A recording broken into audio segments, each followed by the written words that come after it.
অনুপ্রবেশকারীরা ইউনিফর্মড armed ফোর্সেসের সাথে মিশে গিয়ে হত্যা করেছে। আপনি ঘুষখোরের সাথে আপনি সভ্যতা দেখাতে পারবেন না, কারণ ঘুষখোর আপনার পেনশনের ফাইল আটকায় রাখছে, ঘুষখোর আপনার লোনের ফাইল আটকায় রাখছে, ঘুষখোর আপনার এলসি আটকায় রাখছে, ঘুষখোর আপনার বিল্ডিং এর কাজ বন্ধ করে রাখছে। সো আপনি সভ্যতা দিয়ে এদের সাথে পারবেন না, অসভ্যতা দিয়েই করতে হবে এদের সাথে লড়াই। But who will be sitting the government?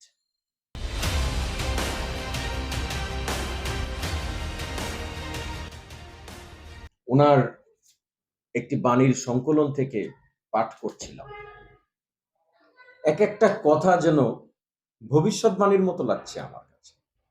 আজকের এই আগস্ট মাসে বসে বসে ওনাকে স্মরণ করছিলাম, চিন্তা করছিলাম যে অতীত থেকে জাতির পিতা ইশারায় কিছু বলছে না। দেখেন, আমাদের যে পরিস্থিতি বর্তমানে বাংলাদেশে, সেটা কিছু কথার ভুলের কারণে কিন্তু অনেক দূর গড়িয়ে গেল। রাজাকারদেরকে বা যুদ্ধাপরাধীদেরকে বঙ্গবন্ধুই সাধারণ ক্ষমা করে দিয়ে গিয়েছিলেন। সাধারণ ক্ষমা, সাধারণ ক্ষমা মানে সাধারণ ক্ষমা, যে okay, all your sins are pardoned, all your crimes are pardoned, মাফ করে দেওয়া হয়েছে। গতকালকে আমি আমার ফেসবুকের স্টোরিতে বঙ্গবন্ধুর একটি ভাষণের স্ক্রিনশট দিয়েছিলাম। সেই ভাষণের ব্যাকগ্রাউন্ডে একটি কালো ব্যানারের উপরে সাদা অক্ষরে লেখা ছিল জিন্দাবাদ। আমি আমার স্টোরিতে লিখেছিলাম যে এই জিন্দাবাদ কবে থেকে নিষিদ্ধ হয়ে গেল বাংলাদেশে?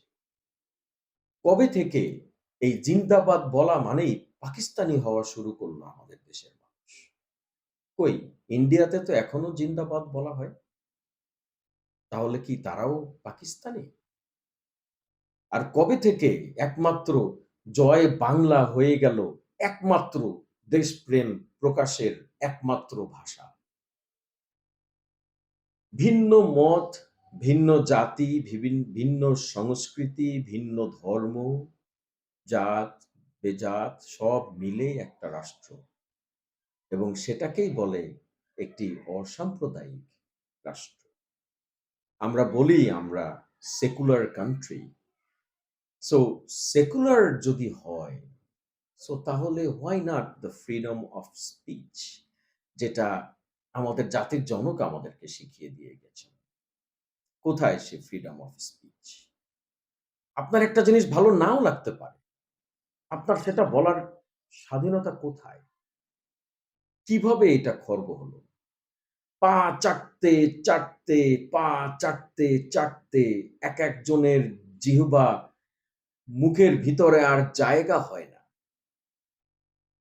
পা চাটতে চাটতে উটের জিহ্বা হয়ে গেছে। ক্যাকটাস পর্যন্ত চাবায়ে খেয়ে ফেলতে পারে এরা।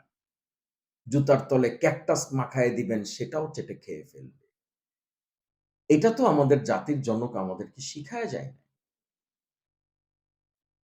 এখন ছবি দেখছি কয়েকদিন ধরে ফেসবুকে, যে বাংলাদেশের পতাকার উপরে শকুনের খামচি। এটা তো বাস্তব। আমাদের পতাকার উপরে শকুনের খামচি, আমাদের স্বাধীনতার উপরে শকুনের খামচি, আমাদের সার্বভৌমত্বের উপরে শকুনের খামচি।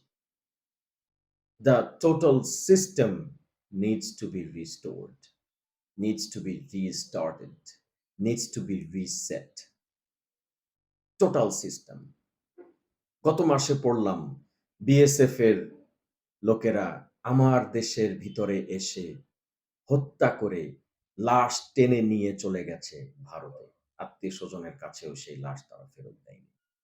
সীমান্তে আমাদের বিজিবিরা দাঁড়িয়ে থাকে, তাদেরকে সেলুট করে, সার্ভ করে।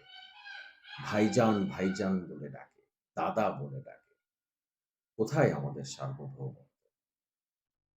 প্রশ্ন ফাঁস, চাকরিতে ঘুষ, ব্যাংকে টাকা নাই, রেমিটেন্স বন্ধ,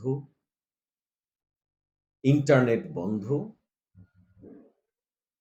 গাধা গোবেট দিয়ে মন্ত্রণালয়ে চলতেছে। একবার বলে ঠাডা পড়ছে, একবার বলে আগুনে পুড়ছে, একবার বলে স্যাটেলাইটে বৃষ্টি হইছে, কবে যেন বলবে সাইবার কেবল আবার কাটা পড়ছে, সাবমেরিন কেবল। একবার বলে বন্ধ করে দিয়েছি, আরেকবার বলে বন্ধ করিনি, বন্ধ হয়ে গেছে। নয়ফেল একটা, তাকে বানানো হয়েছে শিক্ষামন্ত্রী। ও শিক্ষামন্ত্রী তো দূরের কথা, ও শিক্ষার কি বুঝে? I don't understand this. এটাই কি জাতির জনক শিখিয়ে দিয়েছিলেন আমাদেরকে? এইটাই? তার ফ্যামিলির মাঝেও কি এই শিক্ষাটাই দিয়ে গিয়েছিলেন উনি? যে মানুষের এই ধরনের কথাগুলা, আমরা বলি যে আমরা বঙ্গবন্ধুর সৈনিক, আমরা বলি যে আমরা স্বাধীনতার চেতনা নিয়ে আমরা বাঁচতে চাই, চেতনা কুলায়া ট্যাবলেট বানায় খাওয়ায় দেওয়া হয়েছে আমাদেরকে। সেই মানুষের কথাগুলো আমরা কিভাবে ভুলে যাই? সেই মানুষের প্রিন্সিপাল গুলো আমরা কিভাবে ভুলে যাই? বড় কষ্ট লাগে। আমার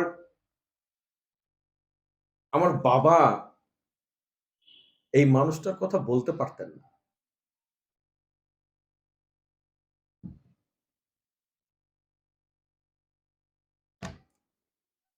উনার বুক ভারী হয়ে আসতো উনার কথা বলার সময়। আর বলতেন যে একদিন মানুষ আবার তাকে মনে করবে। এটা সত্য। ১৫ই আগস্টের পরে আনন্দ মিছিল হয়েছিল। সেই আনন্দ মিছিল দেখে আমার বাবা কান্নায় ভেঙে পড়তেন। তিনি প্রায়ই বলতেন যে, "বাঙালি একদিন স্মরণ করবি এই মানুষটাকে, একদিন স্মরণ করবি।"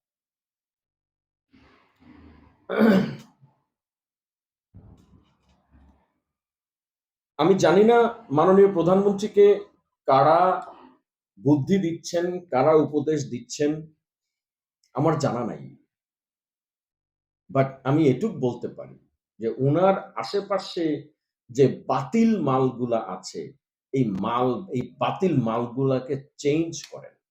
দেখেন একটা মোবাইল সেট যখন আমরা ইউজ করি, এই মোবাইল সেটগুলাও কিছুদিন পর আপডেট নিতে হয়। সফটওয়্যার আপডেট নিতে হয়। কারণ মোবাইল সেটটা আপনি ১ বছর আগে কিনেছেন। বাট ১ বছরের ভিতরে ২ টা ৩ টা আপডেট চলে আসছে। না হলে ওই মোবাইলটা কারেন্ট টেকনোলজির সাথে সাপোর্ট করে না। সমস্ত প্রোগ্রাম, সমস্ত apps, all the functionality function করে না।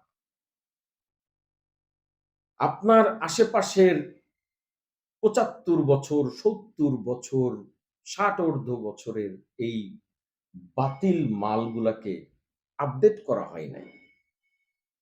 যেগুলা ইয়াং কয়েকটা নিয়েছেন, অযোগ্যগুলাকে নিয়েছেন। Jonaid Ahmed Polok, I don't know what qualification he has to become the ICT minister. I don't understand that. আমার মাথায় কাজ করে না। শিক্ষামন্ত্রী, তার কোন কোয়ালিফিকেশনে সে শিক্ষামন্ত্রী? একটা ১৭-১৮ কোটি মানুষের দেশের শিক্ষা ব্যবস্থা যেখানে ভারতের হাতছানি, যেখানে জার্মানির হাতছানি, যেখানে বহির্বিশ্বের কন্টিনিউয়াসলি বিভিন্ন হাতছানি কিভাবে আমাদেরকে দমিয়ে রাখা যায়। শিক্ষা মন্ত্রণালয়টা তো শিক্ষা যদি জাতির মেরুদণ্ড বলি আমরা, তাহলে শিক্ষা মন্ত্রণালয় হলো that's the ministry of backbone. The ministry of backbone of a country, of a nation, of current and of the future. So that minister has to be the smartest, the most diplomatic, and the most educated person. এর কোন ক্যাটাগরিতে উনি পড়ে? Please enlight me, humour me. আপনারা আমাকে একটু help করেন। একটু হেল্প করেন বোঝার জন্য, because I don't understand this. আমি জানি না কারা উনাকে উপদেশ দিচ্ছেন, কারা উনাকে উপদেশ দিলেন যে ছাত্রদের বিরোধিতা করতে হবে, কারা উনাকে উপদেশ দিলেন যে ছাত্ররা নেমেছে, ছাত্রলীগই যথেষ্ট এদেরকে সাইজ করার জন্য। কারা উনাকে উপদেশ দিলেন পুলিশকে অর্ডার দেওয়ার জন্য, লাইভ অ্যামুনিশন ইউজ করো, শুট টু কিল করো। কারা উনাকে উপদেশ দিলেন হেলিকপ্টার থেকে পেপার স্প্রে ছিটাও। কারা উনাকে উপদেশ দিলেন যত্রতত্র গুলি করার পারমিশন দাও। সীমান্তে জায়গা গুলি করো তো পারলে, উত্তর পশ্চিম তো পারলে সেখানে জায়গা করো তো। এই উপদেশগুলা কারা দিচ্ছে? দুঃখজনক বিষয় হচ্ছে গত কয়েকদিনে, গত ১ মাসে মুক্তিযোদ্ধারা অপমানিত হলেন।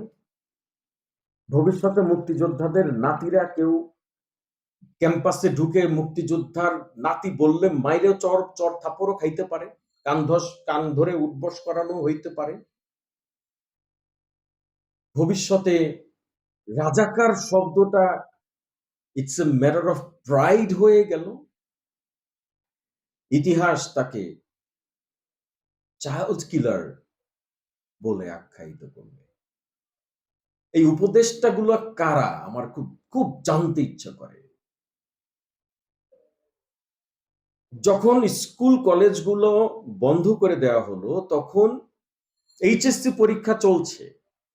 এই গভর্নমেন্টের মাথায় ছিল না যে এইচএসসি পরীক্ষা চলাকালীন অবস্থায় যদি আমি বন্ধ করি, তাহলে ছাত্রের বাপ মা সব নেমে আসবে রাস্তায়।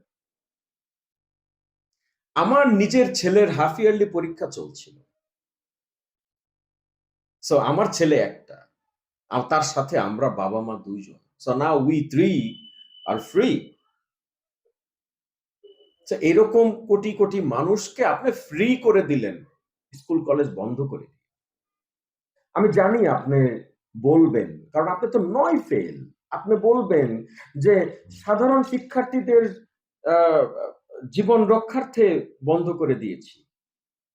সাধারণ শিক্ষার্থীদেরকে কারা মারছে, কারা মেরেছে, এটা আমরা কয়েকদিন ধরে অসংখ্য ভিডিওতে আমরা দেখতে পাচ্ছি। আপনি বলবেন জামাত শিবির মেরেছে, জামাত শিবির পুলিশের ইউনিফর্ম পরে মেরেছে, তাই না? আপনি বলবেন অনুপ্রবেশকারীরা মেরেছে, অনুপ্রবেশকারীরা ইউনিফর্মড আর্মড ফোর্সেস এর সাথে মিশে গিয়ে হত্যা করেছে। এই আর্ম ফোর্সেস তাহলে কি করলো যে অনুপ্রবেশকারী তাদের ভিতরে মিশে যেতে পারলো? গতকালকে ছবি দেখলাম, ছোট্ট বাচ্চা, I don't know if she was 8-9 months old, মাথায় ছররা ঢুকে মারা গেছে, পড়ে আছে। অনুপ্রবেশকারীরা মেরেছে। পৃথিবী অন্ধ, কানা, মানুষ এগুলো খায় না। সো আপনারা যারা এক দফার আন্দোলন করছেন, একটু ঠান্ডা মাথায় চিন্তা করে দেখেন যে আসলে এই এক দফার আন্দোলনটা আপনাদের কিনা। আপনারা রিসেটের দাবি করতে পারেন। আমরা ঘুষের বিরুদ্ধে আমরা যুদ্ধ ঘোষণা করতে পারি। আমরা সবাই মিলে রাস্তায় যখন নেমেই গেছি, কোন সরকারি অফিসে যখন কেউ ঘুষ চাপে, আমরা জনগণ মিলে আমরা টেনে ছিঁচড়ে এগুলোকে রাস্তায় এনে ন্যাংটা করে পিটাইতে পারি। সেটা হবে গণতান্ত্রিক চর্চা। আমি সভ্যতার কথা বলছি। সভ্যতা আমাদের দেশ থেকে চলে গেছে বহু বছর আগে। সে কথা আমি বলছি না। অসভ্যই হইতে হবে আমাদের। অসভ্যতার মাধ্যমেই এই সমস্ত অসভ্যতার সাথে যুদ্ধ করতে হবে। আপনি ঘুষখোরের সাথে আপনি সভ্যতা দেখাতে পারবেন না, কারণ ঘুষখোর আপনার পেনশনের ফাইল আটকায় রাখছে। ঘুষখোর আপনার লোনের ফাইল আটকায় রাখছে। ঘুষখোর আপনার এলসি আটকায় রাখছে। ঘুষখোর আপনার বিল্ডিং এর কাজ বন্ধ করে রাখছে। সো আপনি সভ্যতা দিয়ে এদের সাথে পারবেন না, অসভ্যতা দিয়েই করতে হবে এদের সাথে লড়াই। But who will be seating the government? এটা একটু চিন্তা করে দেখেন। বললেন না এটা আমাকে যে নেমে যাই, যা হওয়ার হবে। নো, চিন্তা করে দেখেন। ডাক দিয়েছেন আন্দোলনের, সারা জাতি নেমে গেছে। এই আন্দোলন এখন যেভাবে চলছে, 90 এর গণ অভ্যুত্থানেও এই আন্দোলন হয়নি, 52 তেও হয়নি, 71-এও হয় নাই। এই আন্দোলন 71-এও হয় নাই। মাত্র 2 লাখ মুক্তিযোদ্ধা। মাত্র 2 লাখ। তার ভিতরে 5 থেকে 7,000 তো এ পর্যন্ত চিহ্নিত রাজাকারই পাওয়া গেছে। আরো পাওয়া গেছে যাদের জন্ম মুক্তিযুদ্ধের পরে। মুক্তিযোদ্ধার সার্টিফিকেট নিয়ে ঘুরে বেড়াচ্ছে। তারপরও আমি ধরলাম 2 লাখ। মুক্তিযোদ্ধার রাইফেল টেনেছে, মুক্তিযোদ্ধাকে পানি খাইয়েছে। সব মিলে ধরলাম 10 লাখ। কিন্তু এখন রাস্তায় নেমেছে 10 কোটি। এই আন্দোলন বাংলাদেশ আগে কোনদিন দেখে নাই। এই অভ্যুত্থান বাংলাদেশ আগে কোনদিন দেখে নাই। বাট ঘুরে ফিরে একই প্রশ্নে ফিরে আসছি। ক্ষমতায় কাকে বসাবেন? চিন্তা করে দেখেন, যারা আন্দোলন করছেন ছাত্রদের সাথে 100% অন্তর থেকে আমি আপনাদের সাথে একমত। প্রত্যেকটা ভিডিও দেখে, প্রত্যেকটা এভিডেন্স দেখে, সেটা হোক সেনাবাহিনীর সদস্য, বিজিবি, পুলিশের সদস্য, প্রত্যেকটা মানুষকে চিহ্নিত করে ফাঁসিতে ঝোলানো উচিত। এইটা বলবেন না যে তারা বিএনপি জামাতের অনুপ্রবেশকারীদের গুলিতে মারা গেছে। এটা বলবেন না। তারা প্রশাসনের গুলিতে মারা গেছে। তাদেরকে চিহ্নিত করে ফাঁসির ব্যবস্থা করেন। দ্রুত বিচার আইনে তাদেরকে ঝোলানোর ব্যবস্থা করেন। বাট দেশ কে চালাবে? এটা একটু চিন্তা করেন আপনারা। সবাই ভালো থাকবেন। Long live the Republic.